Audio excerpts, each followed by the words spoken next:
Bismillahirrahmanirrahim.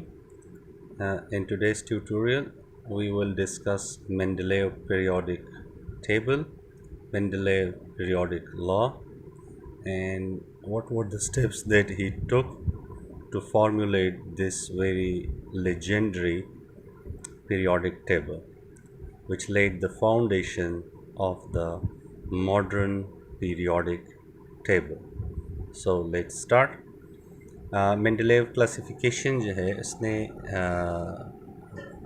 क्या किया वो क्यों जो है ज़रूरी है उसने इसके हमारी अंडरस्टैंडिंग में किस तरह हेल्प की मॉडर्न पीरियोडिक टेबल को, और उसने ये सारा वर्क जो है वो किस तरीके से परफॉर्म किया, इसके बारे में जो है ये वीडियो है। स्टार्ट करते हैं। तो मेंडलेव क्लासिफिकेशन जो है, मेंडलेव ने क्लासिफिकेशन की थी एलिमेंट्स की in order of their increasing atomic masses से, और उसके ऑब्जर्वेशंस थे, और इसने जो है इस बेसिस पर जो है लॉ फार्मूलेट किया हुआ था। तो स्टार्ट करते हैं कि उसने ये सब कुछ कैसे किया था। मेंडलेव क्लासिफिकेशन जो है played legendary role in the field of chemistry. He not only gave us the simplest and most important and efficient method of grouping elements, but also laid the periodic classification of elements we use today. What and how he worked actually. When Mendeleev जब Mendeleev जो है वो काम कर रहे थे, began his work of grouping the elements, जब उन्होंने ग्रुपिंग की एलिमेंट्स की, there were almost 63 elements known to him. Mendeleev जो है जब उसने अपना काम शुरू किया तो उस वक्त तकरीबन 63 एलिमेंट जो थे वो उसको जानता था। 63 एलिमेंट जो है वो डिस्कवर हुए थे सो फार, और इन एलिमेंट्स को जैसे हमने पहले कहा था कि इंडिविजुअली स्टडी करना बहुत मुश्किल था। उनके फ़िज़िकल प्रॉपर्टीज़ कैसे हैं, उनकी केमिकल प्रॉपर्टीज़ कैसे हैं, वो दूसरे एलिमेंट से जो है वो किस तरीके से डिफरेंट है, या वो दूसरे एलिमेंट से किस तरीके से मिलते जुलते केमिकल रिएक्शंस करते हैं। इस लिहाज पे जो है वो उस 63 एलिमेंट्स को स्टडी करना बहुत ज़्यादा मुश्किल काम था। सो उसने जो है क्या किया, उसने जो है फर्स्ट उसने ये काम जो है वो किस तरह से जो है स्टार्ट किया। When Mendeleev begin his work, जब उसने अपना काम शुरू किया अब ग्रुपिंग द एलिमेंट्स, तो उस टाइम जब उसने ग्रुपिंग एलिमेंट जो स्टार्ट की, there were almost 63 elements known to him. 63 element जो थे वो जानता था। सेकंड जो है इसका क्या है, he was firm on arranging the elements with respect to their physical as well as chemical properties. वो उसने अरेंजमेंट जब की केमिकल एलिमेंट्स की, वो उसके केमिकल और फिज़िकल प्रॉपर्टीज़ के बेस पे की कि इनके फ़िज़िकल प्रॉपर्टीज़ कैसे हैं और उनके केमिकल प्रॉपर्टीज़ कैसे हैं। He knew that for understanding the chemical properties he would need to react them with one or two standard elements. For this he uses hydrogen and oxygen. उसे पता था कि जो काम वो कर रहे हैं समझने के लिए फ़िज़िकल और केमिकल प्रॉपर्टीज़ एलिमेंट्स की, तो इसके लिए ज़रूरी है कि वो किसी स्टैंडर्ड एलिमेंट से उसकी रिएक्शन करें, जो कि हाइड्रोजन और ऑक्सीजन थे। ऑक्सीजन और हाइड्रोजन जो थे ये क्या थे, स्टैंडर्ड एलिमेंट्स थे। यहाँ पर आप देखें इन्होंने जो है वो एलिमेंट्स को लेकर आता, यानी 63 एलिमेंट्स को जो है वो चेक करता, इसके साथ किसके साथ, हाइड्रोजन के साथ, और इसका कंपाउंड बनाता। एलिमेंट को जो है चेक करता ऑक्सीजन के साथ और इसके कंपाउंड बनाता। ये क्या थे, ये स्टैंडर्ड एलिमेंट्स थे। क्यों इसने जो है मेंडलेव ने स्टैंडर्ड एलिमेंट्स के साथ जो थे ये हाइड्रोजन और ऑक्सीजन स्टैंडर्ड एलिमेंट्स क्यों थे? नंबर एक, ये बहुत ज़्यादा रिएक्टिव थे। रीजंस इसके क्या थे, ये बहुत ज़्यादा रिएक्टिव एलिमेंट्स थे। नंबर सेकंड, फाउंड रेडली, ये जो है बहुत आसानी से जो है वो पाए जाते हैं। Form compounds with most of the elements, और इसका एक और काम ये है हाइड्रोजन और ऑक्सीजन का कि ये मोस्टली आपको नेचर में जितने भी कंपाउंड्स मिलते हैं हाइड्रोजन और ऑक्सीजन उसमें आपको मिलते हैं, उसने उसके साथ रिएक्शन किया हुआ होता है। एटलीस्ट जो 63 एलिमेंट्स थे वो उनका ये ख्याल था कि इसके साथ जो है इसकी ज़रूर रिएक्शन जो है वो होते हैं। वो केमिस्ट था और ब्रिलियंट केमिस्ट था, वो जानता था इसको। This helps him understanding the properties of all the elements. इसी की वजह से जो है, क्योंकि वो एलिमेंट नंबर 1 लेकर आता, हाइड्रोजन से उसकी रिएक्शन कराता और हाइड्रोजन से उसने जो कंपाउंड बना लिया उस एलिमेंट ने उसे नोट कर दिया, फिर दूसरा एलिमेंट जो है स्टडी किया, उसे जो है हाइड्रोजन से रिएक्शन करवाया, उससे जो कंपाउंड बना उसको जो है वो रिपोर्ट किया, फिर तीसरे से और so on and so fourth, और ये वो प्रोसेस कंटिन्यूसली करता जा रहा था। ओके, इसके बाद जो है इसने क्या किया, in order to simplify the process he wrote all the properties on the cards and arrange them. उसने ये जो एलिमेंट्स के साथ जब वो इसकी रिएक्शन करता था उसने क्या कर दिया, उसने ये तमाम के तमाम जो प्रॉपर्टीज़ थे वो उसने कार्ड्स पर लिख दिए। और अब जो है जब कार्ड्स पर उसने सारे 63 एलिमेंट्स के जो है वो प्रॉपर्टीज़ लिख दिए कि कौन कौन से प्रॉपर्टीज़ हैं, इसके फ़िज़िकल प्रॉपर्टीज़ क्या है, इसके फ़िज़िकल नेचर में क्या चेंजेस आ जाते हैं, वो किस तरह से फिर दिखाई देते हैं, लिक्विड है, सॉलिड है, गैस है, किस फॉर्म में जो है वो एग्जिस्टेंस उसकी फिर होती है उस कंपाउंड की, फिर उनकी जो है टेस्ट किस तरह से है, जो हम प्रॉपर्टीज़ के लिए जो टेस्ट करते हैं डिफरेंट, उसने ये सारे के सारे क्या कर दिए, उसने वो कार्ड्स पर लिख डाले। अच्छा, इसके बाद उसने क्या कर दिया, he arrange the cards in increasing order of their atomic masses. और उसने जब ये काम कर दिया तो उसने तमाम कार्ड्स पर प्रॉपर्टीज़ लिखने के बाद उसने तमाम कार्ड्स को अरेंज किया इंक्रीजिंग ऑर्डर में। यानी अगर एक एलिमेंट का एटॉमिक मास 1 था उसे पहले लिख दिया, अगर दूसरे का एटॉमिक मास 2 था उसे उसके बाद, फिर 3, फिर 4, फिर 5, और इस तरह से 63 तक वो गया।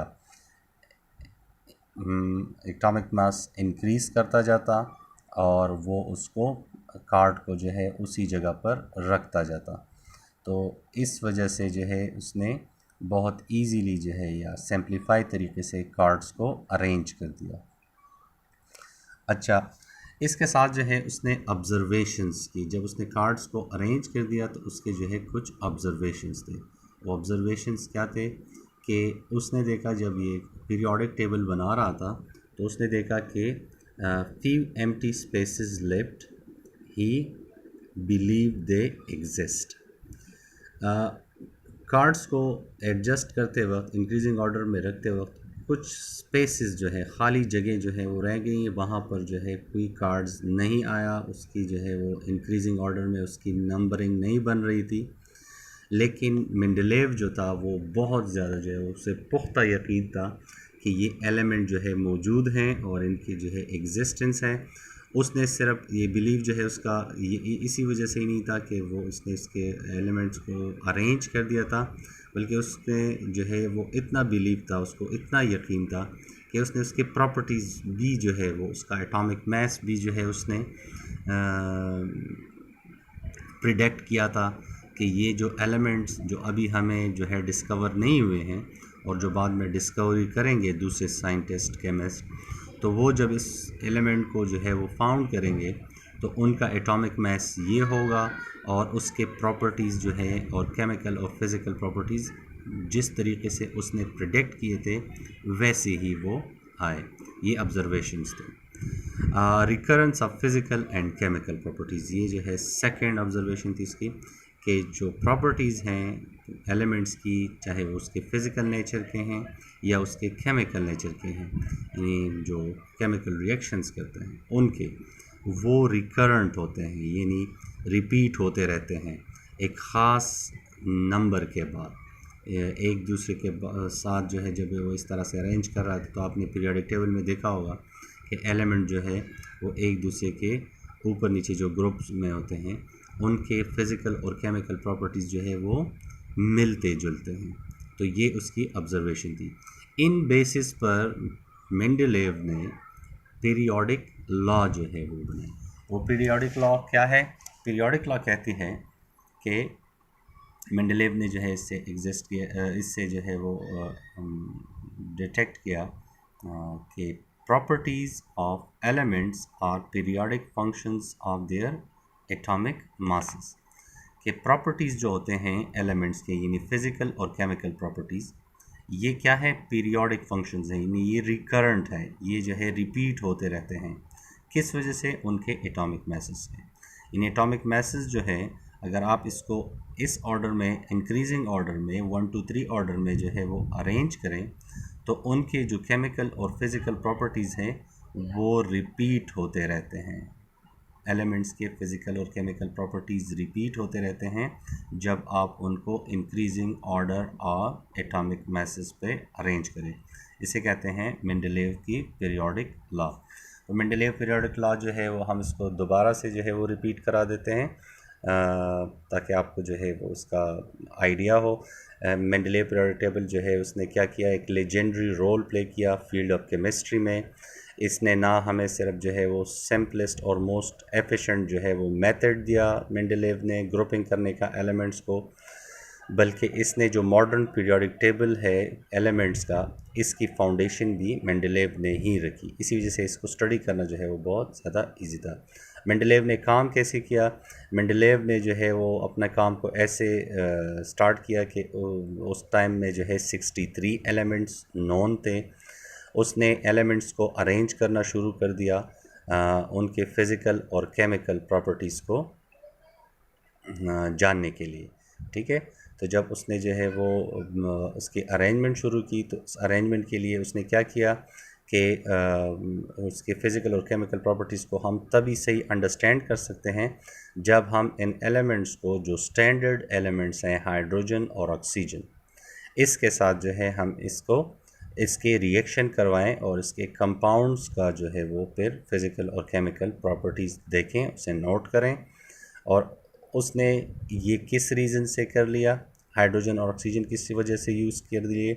इसलिए कि ये स्टैंडर्ड थे, ये वेरी रिएक्टिव थे, इजीली फाउंड होते थे हर जगह नेचर में, और जितनी भी एलिमेंट्स जो एग्जिस्ट करते थे 63, उनके साथ जो है ये रिएक्शन करते थे। इसकी वजह से उसको ये हेल्प मिली अंडरस्टैंड करने में properties of all the 63 elements. अच्छा, चीज़ों को आसान करने के लिए उसने क्या कर दिया? तमाम के तमाम प्रॉपर्टीज़ को उसने कार्ड्स पर लिख दिए। कार्ड्स पर लिखने के बाद जो है उसने उसको अरेंज कर दिया increasing order of their atomic masses पर। जब उसने ऐसे कर दिया एटॉमिक मैसेस के बेस पर इंक्रीजिंग ऑर्डर में जो है इसको अरेंज कर दिया, तो उसके कुछ ऑब्जर्वेशंस थे। वो ऑब्जर्वेशन क्या थी? नंबर 1, उस तरह अरेंज करने से कुछ खाली जगह जो है वो उस पीरियोडिक टेबल में रह गई, और उसने उसके लिए क्या कर दिया? उसके उन एलिमेंट्स की ना सिर्फ प्रॉपर्टीज़ को प्रेडिक्ट कर दिया, बल्कि उनके जो रिएक्शंस हैं उनके बारे में बता दिया, उनके एटॉमिक मैसेस के बारे में बता दिया, और उनको पुख्ता यकीन था कि ये एग्जिस्ट करते हैं लेकिन अभी किसी को मिले नहीं हैं। बाद में साइंटिस्ट को वो एलिमेंट्स मिले और वो बहुत ही ज़्यादा जो है वो एक्यूरेट थे, जैसे मेंडलेव ने प्रिडिक्ट किया हुआ था कि ये एलिमेंट्स की प्रॉपर्टीज़ ऐसे होंगे, इसका एटॉमिक मैस ये होगा। दूसरा ऑब्जर्वेशन उसका ये था कि एलिमेंट्स की फ़िज़िकल और केमिकल प्रॉपर्टीज़ जो है जब आप इसको इंक्रीजिंग ऑर्डर में अरेंज करते हैं तो ये रिपीट होते रहते हैं। इस बेसिस पर, इन ऑब्जर्वेशन के बेसिस पर उसने जो है क्या कर दिया? पीरियोडिक लॉ जो है प्रॉपर्टीज़ जो है वो बना दी प्रॉपर्टीज़ के लिए। पीरियोडिक लॉ उसकी क्या थी? मेंडलेव की पीरियोडिक लॉ, उसकी डेफिनेशन ये है कि प्रॉपर्टीज़ ऑफ एलिमेंट्स, प्रॉपर्टीज़ जो एलिमेंट्स के होते हैं यानी फिज़िकल और केमिकल प्रॉपर्टीज़, और पीरियोडिक फंक्शंस, ये जो है रिपीटेड फंक्शंस है, ये रिपीट होते रहते हैं, ये काम जो है ये रिपीट होते रहते हैं ऑफ देयर एटॉमिक मैसेस के, उनके, अगर आप उनको एटॉमिक मैसेस के इंक्रीजिंग ऑर्डर में अरेंज करें तो जो फिज़िकल और केमिकल प्रॉपर्टीज़ हैं एलिमेंट्स के, वो रेगुलर इंटरवल के बाद जो है वो रिपीट होते रहते हैं। ये मेंडलेव के पीरियोडिक टेबल थे। Hope this makes sense to you. अगर कोई क्वेश्चन है आपका तो प्लीज़ जो है वो कमेंट बॉक्स में कर दीजिएगा। Thank you. अल्लाह हाफ़िज़।